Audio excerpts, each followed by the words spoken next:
Hey, and welcome to Podcast on Wheels. Today, via web, we've got one of my longtime friends, DJ. Man, I say your name, I almost start to get choked up. The emotions, the things that we've experienced, the things that you've taught me.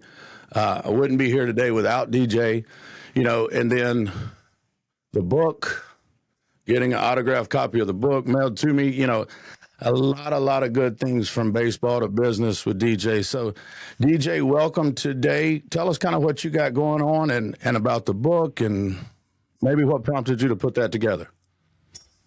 Sure. DJ Santiago out of Cleveland, Ohio, born and raised.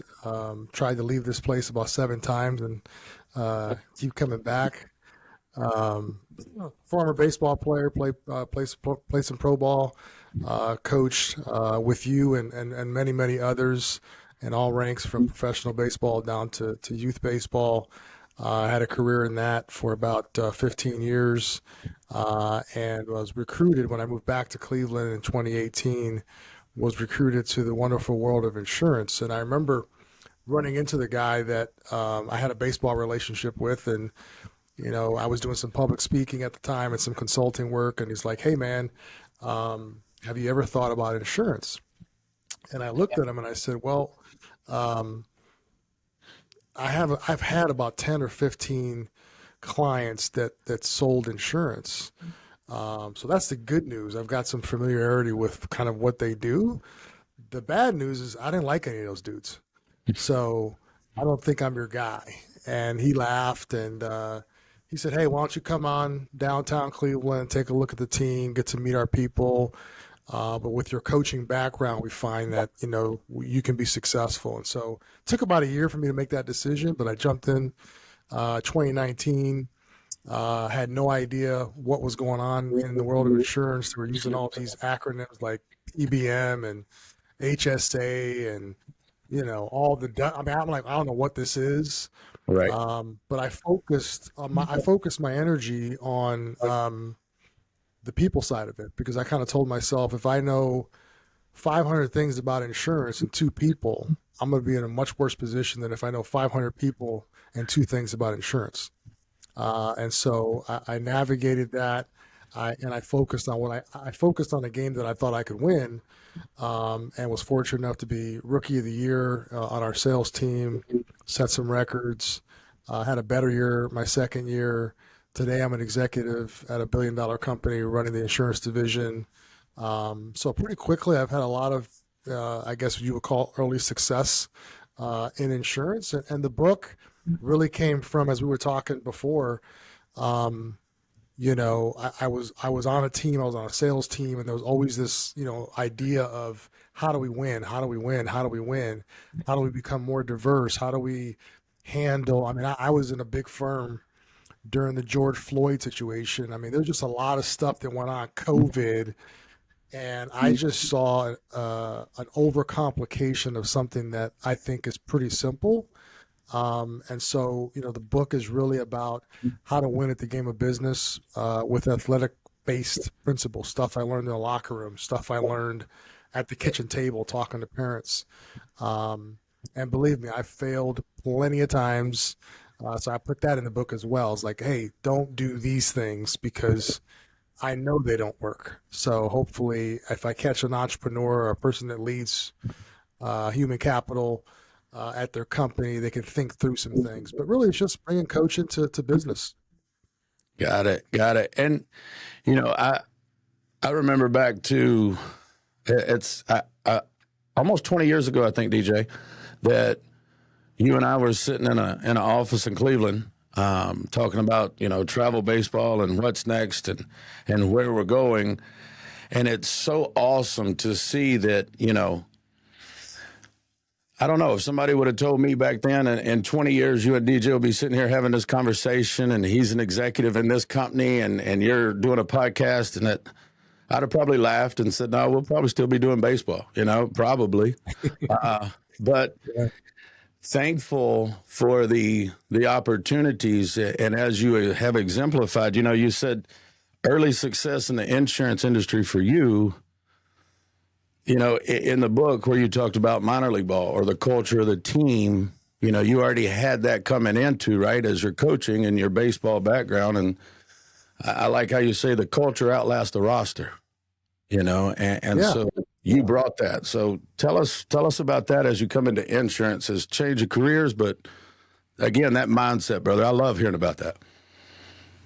Yeah. So, culture outlasts the roster really just to me, again, here, let's take culture for example. I worked at a company with 500 employees and all this and all that and all this overcomplication of culture. When I ran a locker room, when I was in a locker room, culture's pretty simple. We make a decision on how we're going to treat each other and everybody else. That's it.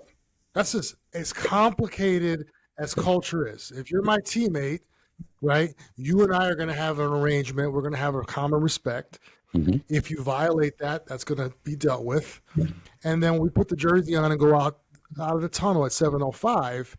We also come up with how we're going to approach the umpires, the fans, our opponents, our coaching staff, all that stuff. That's as complicated as culture is. And I sat in so many, rooms where we're talking about all this other shit that doesn't really matter and looking at spreadsheets and how do we get training around culture. And I'm like, guys, this isn't that complicated. Right. So, and as far as being able to kind of transfer coaching into financial services, when you think about, you're a great coach. You're one of the guys I've always referenced when I mentor young coaches. But really, what does a coach do? Coach does three things. Number one, you got to see things before they happen, good or bad. Number two, you got to know your numbers. You got to know your data. When you and I were coaching together, it might be a pitching chart. It might be, stuff that we ran. We didn't have all the analytics back in 2004, 5, 6, 7. Right. When you and I were coaching. So you got to see things before they happen, good or bad. You got to know your numbers. And then the holy grail is you communicate the sum of those two parts in a way that motivate people emotionally, because winning is a game of emotion. It's not a game of logic. And so as I look at my career in financial services, having made that switch in 2018, 2019 area or time frame, again, I spent the first 6 months mad as hell, thinking about quitting 2 or 3 times.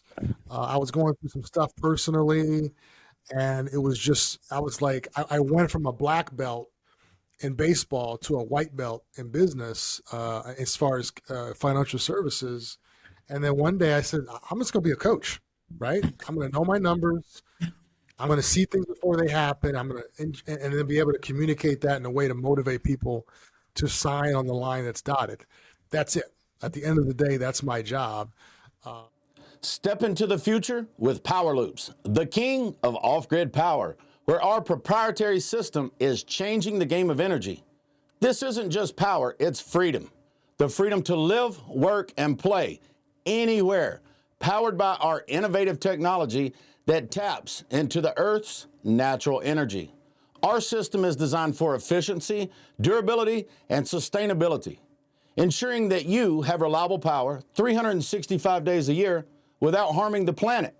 Whether you're traveling in the RV, the remote wilderness, or just opting out of traditional power grids, Power Loops provides the ultimate solution.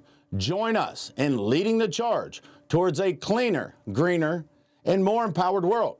Power Loops, the king of off-grid energy. And that's how complicated I really think, coaching is. Now, there's a lot that goes into that. It's not easy. But as you know, when you're getting phone calls about health insurance, people have no idea what their numbers are. You might ask a couple of questions and you're like, oh shit, this guy's headed towards a problem. Right. So you're seeing stuff before it happens. Right. But the holy grail again is how do you communicate that in a way that motivates that person to say, you know what, I feel confident this is the right solution for me, and I want to part with my hard-earned money to do business with you. Yeah. And that's, I can remember conversations we had on the phone when you made the jump over to the insurance, probably a good year or so before I did, a couple years. And, I remember you laughing towards the end of the conversation, and you said, "I don't know a hell of a lot about insurance, but damn it, I know how to win." And that stuck out to me. I was like, "Hey, he's right, man." I mean, that's it. That's it, and that's what you bring. So, I mean, DJ, I could sit here and tell stories about you for the next few hours and things that you've inspired me. But what are some people, or maybe a story of somebody in your life that you know, inspired or helped you get to this point? Sure. I mean, I think the ultimate story, and I put it in the book, is Tim Corbin. Tim Corbin. I graduated high school with 0 offers. I had no opportunity to play in college. I still had a dream to play in college. In July of that summer, I happened to be playing at a tournament in Penn State. He was there looking at somebody else, and asked me after the game, "Hey, would you like to play baseball in college?" And I said, "Yes, sir." And he said, "Well, give me a few hours." And I walked away from that conversation saying, "Yeah, right." And I had no idea who Tim Corbin was at that time. He was at Clemson.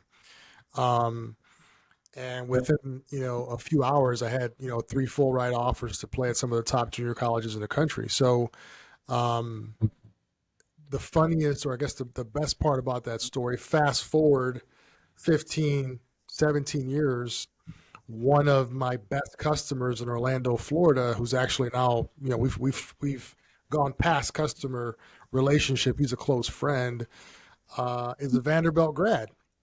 And so when I shared this story with him, he said, "You want to meet Coach Corbin? They're playing Florida. I can get you 5 minutes with them. I'm a booster."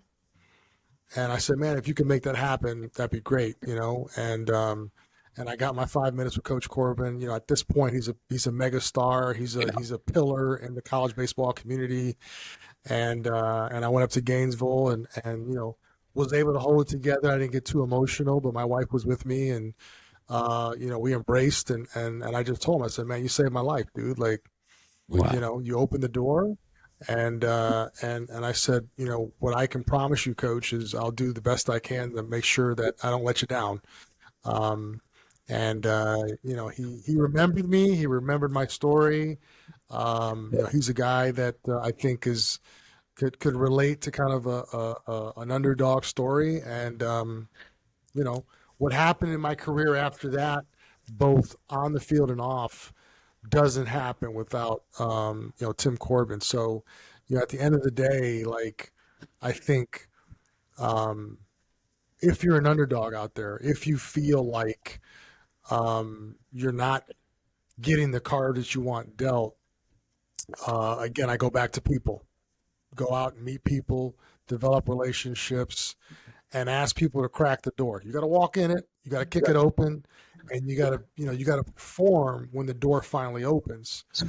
But having people that can crack the door open for you, and making sure that you always look at whatever your next steps are, is to make sure that they can walk their head high held amongst their peer group to say, "Yeah, I cracked the door for Smitty, or I cracked the door for Yep. Santiago or whatnot." So yeah, that's one of my favorite stories. I love that story. And just a few weeks ago, I was in Nashville, um, meeting with a friend, and Corbin had just left there, did a podcast with them. And the guy he's like, "Bro, I got to drive him back to campus." And he's like, that 15 minutes that I got to he's like, "Wait, he talked to me. He didn't even tell me anything." Like, Corbin is such a genuine guy, right? That Mm-hmm. he's still blessing people today. And I love that story, DJ. You know, as far as what are some things that I've never really felt the sense of fear from you, DJ. I know there have been times you've probably been hesitant, but what's the way that you've taken the leap, you've jumped, you went for it? What prompted you to make the adjustments, and maybe kind of later in the career at late 30s instead of early? What prompted that? Yeah, I think, well, first of all, I definitely have my fearful moments. And really, my fear really has never been based around me. But as you know, when you have a family, Mm-hmm. um, there's nothing like the thought of doing anything that's going to hurt them, right? I mean, your job is to provide and protect, in my Mm-hmm. opinion. Um, and so, a majority of my fears today come from I want to make sure nothing happens to my family. I want to make sure my wife never has to um, make hard decisions based on stuff that I did. Um, but what I will tell you in regards to corporate America um, is I wanted to see if I could play in that sandbox and win. Um, and B, what I realized really quickly, and I've said this to people that quote unquote outrank me or up the food chain, is I just said this yesterday to somebody because I was in the middle of something, a situation, and they basically came back to me and were like, "Hey, man, you're just one guy. This is a big company, blah blah blah blah blah blah blah." And they were basically trying to say, you got to tone it down a little bit. And I said to that person, I said, well, I understand that, and I don't, you have a right to your opinion. You don't have your right to your own facts. So I would ask you to kind of get all the facts right before you make that decision. But at the end of the day, you need to know one thing about me is there's nothing that anybody in this building or any other building is ever going to do to me that life hadn't already done. So, making a decision to go work at this company or that company doesn't compare to losing my son. Mm-hmm. It doesn't compare to watching my wife in ICU for 45 days. Right. So, and I can go all the way back to my own upbringing and all this other stuff. So like, what are you going to do? Fire me? Okay. Like, Right. you know, you know what I mean? Like, as Yeah. I tell people all the time, like, I was never afraid to get cut from a team because, Mm-hmm. the first team I was ever cut from was my own family at 2 years old. So what are you going to do to me? Right. Like, so, to me, that's where if there's any quote unquote fearlessness or the ability to deal with elevated temperatures in business or other things, it's that everything I've gotten the minute that Tim Corbin opened that door for me is such a plus, right? Yeah. Because there's so much that I've been able to see and do and hang out and participate in that at times you wonder, like, do I even deserve some of these blessings? And it's been a great ride, man. So, I'm playing with house money, and Right. that's kind of how I get through it myself. But yeah, it's don't get me wrong. Fear, I think, is a good thing at times. It keeps you sharp. Mm-hmm. Um, and I'm dealing with kind of getting back to a certain point in a place in my emotional bank account that's going to allow me to be a little bit more fearless. Mm-hmm. But yeah, it's my way of it is like, hey man, I feel like what's happened to me already at no fault of my own is not going to compare to some org chart decision. Like that to me is like, Right. please. Right. Right. But DJ, and like it's obvious we've been friends for a long time, but to hear the honesty, brother, in your answers, and then to say, hey, yeah, you've written a book, you're an exec, millions and millions of dollars and mergers and helping people, and you're still working on yourself and your emotional bank account and how to make yourself better. So, bro, again, impressed, brother. Impressed. But so that we don't necessarily stay too serious this whole conversation, what's a baseball story for us, DJ? Give us a game you played, a home run you hit. Give us a story, because not so long ago I saw some comments about a walk-up song or maybe a home run you hit, and D. Ross was in there. So throw us a baseball story out there. Oh man, that's a tough bank to kind of make a withdrawal from. But Right. um, let's see. I want to definitely keep it PG for sure. Okay. Because there's some stuff I don't want to go down. There's some Right. stuff that went on that I don't want to open up Pandora's box. But yeah, I mean, I think probably my favorite moment in professional baseball was the night after I met my wife. She wanted nothing to do with me. Her friend kind of forced her out to a game, and I was pretty hot that month. And so she shows up. It's like the seventh inning or whatever. We're playing in Billings, Montana, and all her friends are like, "Which player is he? Which player is he?" or whatever. And she opens up, and I happen to be front, like center, insert. I was Hardy's Player of the Month, and she opens this thing up, and she's like, "That's him right there." And so, I was able to kind of impress my wife as kind of a local celebrity, and I got to eat at Hardee's for free for a month, so it was great. That was a big really, deal. really nutritious food. But no, I mean, that's one of my favorite stories because, again, so much of my life has kind of been divine intervention, and anybody could have been Player of the Month. Anybody could have been in that insert. And that insert's actually still hanging on my fridge today because she won't take it down. Sweet. And so, it's a really cool story about how we began our relationship.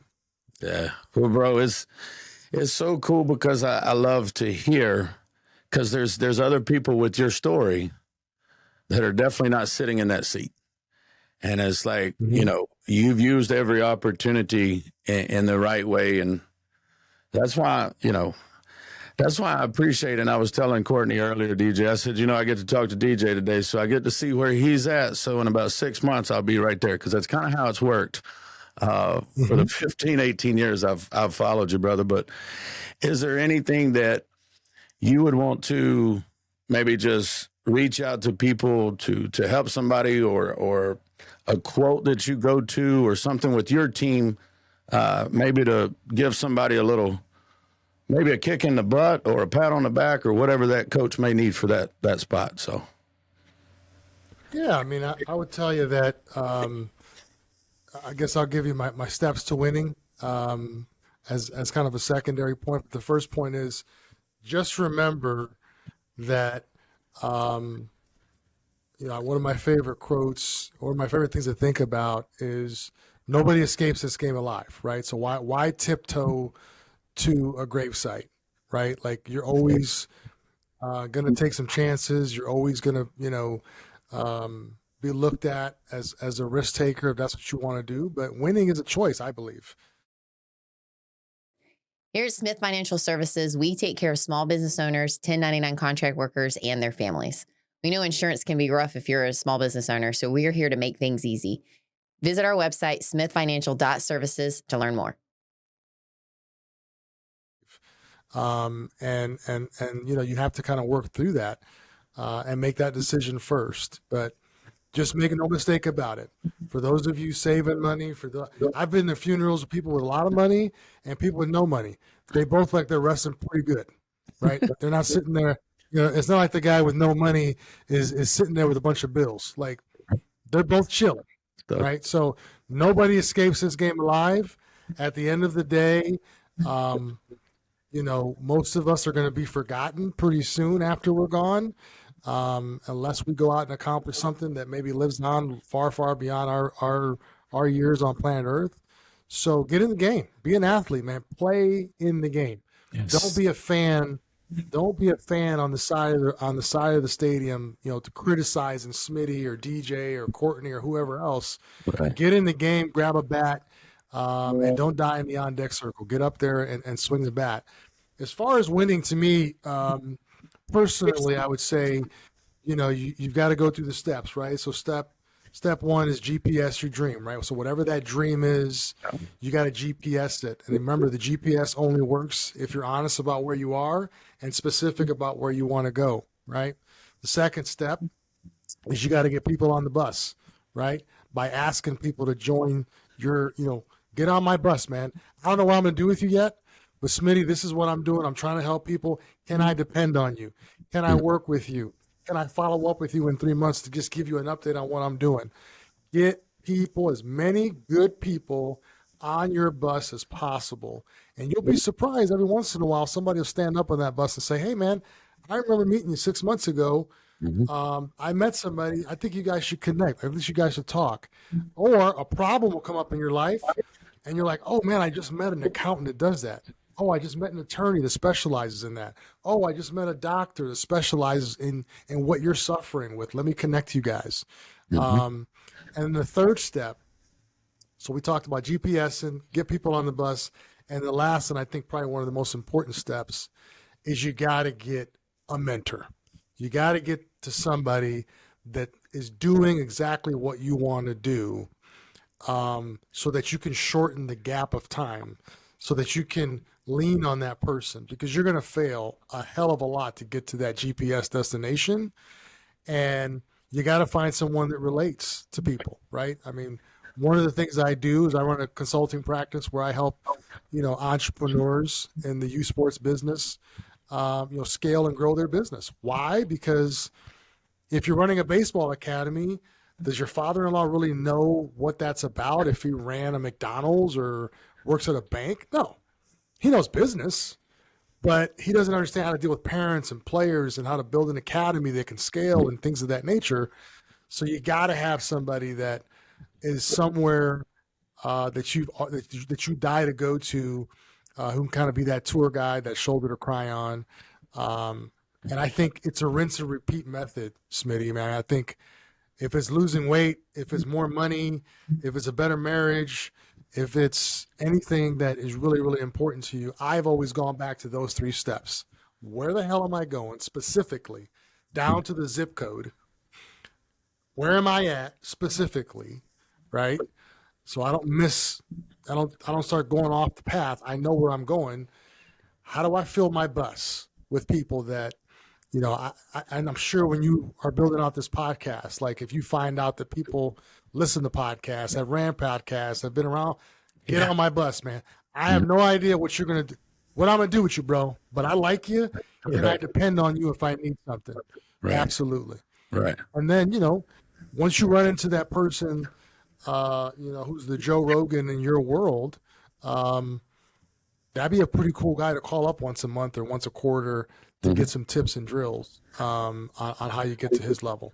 Because one thing I've learned about this business, and this in travel baseball, like you get around some really successful people, and because I was able to have some level of value or be a person that they could tolerate in their airspace, I got a lot of free consultation. They want to pass that information on to good people if they feel like you're a good dude or a good gal. So yeah, just have that presence where people always feel like you're going to be additive to their life. I know in the book we talk about the people quadrant. Yep. One of my favorite things to think about. Everybody either is representative of either a subtractor, right? So a subtractor is that person that every time they call, you're like, oh shit, what do they want? What do they need? Because this person only calls me when they want something. Right. Right. A divider, the most dangerous person you could ever meet. The divider looks like an adder, right? Or a multiplier, but they're going to get so close to you, right? They're going to hurt you the most. At that time, they're going to turn around and hurt you the most. And they're going to try to divide you from your dreams and your goals and your people and all that's going good in your life. I try to look for those that can be adders, right? Can you add something? Those are the people on the bus, right? Those are the people on the bus that I try to get on. And every once in a while, you got to kick some people off, but get them on the bus if they're adders. Right. And you might have 3 to 5 people your entire life that could be multipliers. And so kind of going back to how this whole podcast started, Tim Corbin was a multiplier. He hit one button, shit happened quick. Yeah. Right? And I didn't know that. I didn't know he was a multiplier. I didn't know he was that powerful. But we all have them. We all come across them. We just got to be, as we look at them and I say, okay, you're in a camouflage jersey, but which one of those 4 people are you? Right. So I know how to navigate you. And I'm not saying people can't change. A divider could become a multiplier. We all change throughout life, but I'm constantly doing that inventory so that I feel that I've got the right, people on the bus, etc. DJ, I had to keep from interrupting you there at one point to tell you about a guy that told me he runs some local gyms. He just purchased another hitting facility. Hasn't ran a baseball business before. And as you were reminding me of your consulting business, I was going to follow your steps right there. And I got his name written down to do that. So it's evident as we're talking here to come back around, bro. But this is, the way that you evaluate people is, such a blessing when they're willing to accept that evaluation from a DJ Santiago. Because if they'll really take the feedback and like you said, they can go from a subtractor divider to a multiplier and be that for that specific person. So DJ, this is a show I'm gonna have to go back and watch several times. Just to get all the highlights and everything there. But, I want to thank you again from our team to your guys and your beautiful wife and the family. So thank you for being on the show today, DJ. Absolutely, man. Nothing but the best for you guys. Podcast on Wheels. I can't wait to see all the success that I know you guys are going to have in the future. And hopefully, I'll be on at some point in the future with some more things that I've learned and things that I want to share, and things that, we can talk through as two, young men trying to still figure this game of life out, man. Hey, man, maybe we bring the wives on so they'll understand why we're still where we are. We got a good team. Yeah, absolutely. Got a good team. Absolutely. All right. DJ, thanks again, brother. And thank all you guys for watching Podcast on Wheels.